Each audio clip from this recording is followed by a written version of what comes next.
વડોદરાથી સમાચાર સ્માર્ટ મીટરના વિરોધનું ભૂત ફરી ધૂણ્યું છે। દંતેશ્વરમાં સ્થાનિકોએ કર્યો છે સ્માર્ટ મીટરનો વિરોધ। જીઈબી કર્મચારીઓ ધમકી આપતા હોવાનો આરોપ। સ્માર્ટ મીટર ફરજિયાત લગાવવા દબાણ કરાતો હોવાનો આરોપ। જાણ બહાર મીટર લગાવી જતા લોકોમાં રોષ જોવા મળી રહ્યો છે।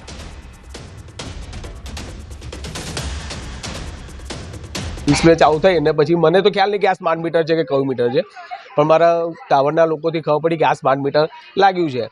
એટલે હું જીબીમાં ગયો અને જીબીમાં જઈને મેં આ બધી આની રજૂઆત કરી હતી મેં કે સ્માર્ટ મીટર મારે નહીં જોતું, મારે પેલું સાદું મીટર મને નાખી આપો।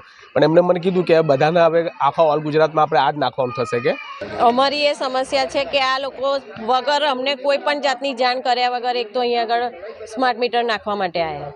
અમારે બધા મીટરો બધાના સારા જ ચાલે છે, પછી સ્માર્ટ મીટર નાખવાની કોઈ જરૂર જ નથી ને। અને અમે એનો વિરોધ કર્યો કે ભાઈ અમારે અહીંયા નથી નાખવા, તો કે એમણે અમને ધમકી આપી કે તમે નહીં નખાવો તો અમે આખું કે તમારું કનેક્શન કાપી કાઢીશું। સાયણ શુગર ફેક્ટરીની સભામાં હોબાળો। સભાસદો વચ્ચે કોઈક વાતને લઈને હોબાળો। આજે સાયણ શુગરની સભા યોજાઈ હતી। સભામાં મોટી સંખ્યામાં ખેડૂતો ઉપસ્થિત રહ્યા હતા, જેમાં શેરડી કટિંગ બાબતે સવાલો પૂછવામાં આવ્યા હતા। સભાસદે સવાલો પૂછતા કોઈક વ્યક્તિ રોકતા બબાલ થઈ। હંગામાને પગલે સભા પૂર્ણ કરવામાં આવી। શુગર સભાસદો એકબીજાના સામસામે આવી ગયા, એકબીજાને અપશબ્દો પણ બોલ્યા।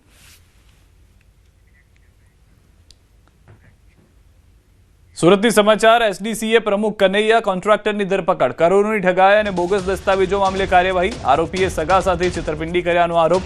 બોગસ પાવર ઓફ એટર્નીથી 2.92 કરોડની લોન મેળવી ખોટા દસ્તાવેજો બનાવી લોન લીધાનો આરોપ। લોનના હપ્તા ન ભરતા સગા મુશ્કેલીમાં મુકાયા। એસસીએ 6 અઠવાડિયામાં લોન ભરપાઈનો આદેશ આપ્યો છે। સુપ્રીમના આદેશનો અનાદર કરતા રાહત રદ। અન્ય કોઈ કોર્ટમાં અરજી ન કરવાની પણ સૂચના।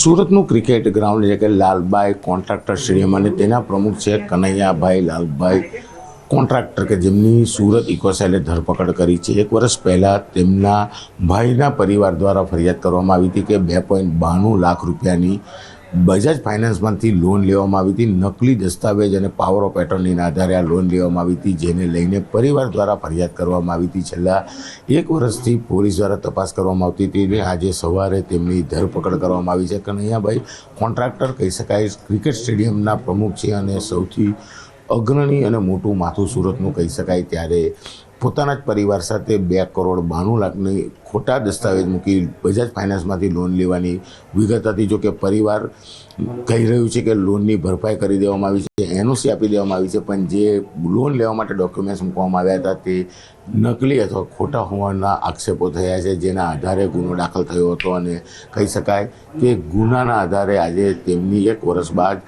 ધરપકડ કરવામાં આવી છે। કેમેરામેન જીગર ગૂગલ સાથે કીર્તેશ પટેલ, ન્યૂઝ 18 ગુજરાતી, સુરત। જામનગરથી સમાચાર। એચજે દોશી કોલેજનો છબરડો। સૌરાષ્ટ્ર યુનિવર્સિટી અને કોલેજનું પેપર એક સરખું નીકળ્યું। BCSM 5નું પેપર એક સરખું નીકળતા રોષ।